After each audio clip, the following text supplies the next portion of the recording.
Hello বন্ধুরা, তো দেখো আমি সকাল সকাল কিন্তু চলে এসেছি মাছ রান্নার একটা রেসিপি নিয়ে। মাছ মানে ইলিশ মাছ। এটা একটা বাংলাদেশের মাছ, যেটা আমাদেরকে যে মাছ বিক্রেতা ছিল সেই বলেছে, বাট জানি না কতটা সত্যি। খাওয়ার পরে বুঝতে পারবো। এখনো খাইনি, শুধু রান্নাটাই জাস্ট শেষ হয়েছে আর তোমাদের সাথে শেয়ার করতে চলে এলাম। তো এই দেখো, আজ আমি সর্ষে বাটা। আমি কিন্তু কোনো পেঁয়াজ আদা রসুন কিছু দিয়ে ইলিশ মাছে করিনি, জাস্ট সর্ষে বাটা, একদম সিম্পল, যাতে ইলিশ মাছের টেস্টটা আমরা বুঝতে পারি। তো আমরা এভাবেই কিন্তু সর্ষে বাটা দিয়ে করি, কোনো পেঁয়াজ রসুন ইউজ করি না।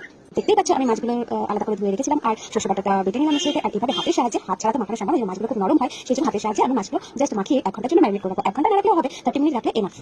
তো এভাবেই আমি মাছটা ম্যারিনেট করে রেখে দিয়েছিলাম কিছুক্ষণ। তারপরে আমি করে নিয়েছিলাম ব্রেকফাস্ট। তো ব্রেকফাস্টে স্যান্ডউইচ। ও সরি স্যান্ডউইচ। তো এই স্যান্ডউইচের ভিডিওটা তোমাদের সাথে শেয়ার করবো, ওটাও কিন্তু আমি করে রেখেছি। তো দেখি কখন সময় পাই তখন তোমাদের সাথে শেয়ার করে দেবো। তো আজকে এই ইলিশ মাছ রান্নার সাথে সাথে কি কি মেনু হয়েছিল সেটা তোমাদের সাথে শেয়ার করে দিলাম। তো দেখো, এটা কিন্তু খুব বেশি নাড়ানাড়ি একদম করবে না, আস্তে আস্তে ধীরে আঁচে করতে হবে, কারণ ইলিশ মাছ খুব নরম হয়, সেটা তোমরা সবাই জানো। আর সেই জন্যই কিন্তু কোনো উল্টো পাল্ট কিছু করা যাবে না, ওই পরম করে রেখে দিলেই বাস হয়ে যাবে, কোনো চিন্তা নেই, ঠিক আছে? সবকিছু হয়ে যাবে। তো এটাই হয়েছিল আর আমি তোমাদের সঙ্গে খাওয়ার ভিডিও শেয়ার করে দেবো, দেখবো কেমন হয়েছে খেতে, অবশ্যই রিভিউ জানাবো। আর নিজের রান্না আর কি জানাবো, সেটা আজকে ছিল যে বাঁধাকপি পানির, আর ছিল ঢেঁড়স আলু ভাজা ছিল, আর কি ছিল, আর এই যে ডাল, কলাই ডাল ছিল, আর ছিল যে ইলিশ মাছ ভাপা। তো এটাই ছিল আজকের মেনু। তোমাদের কেমন লাগলো অবশ্যই জানিও, আর ভালোবাসা দিয়ে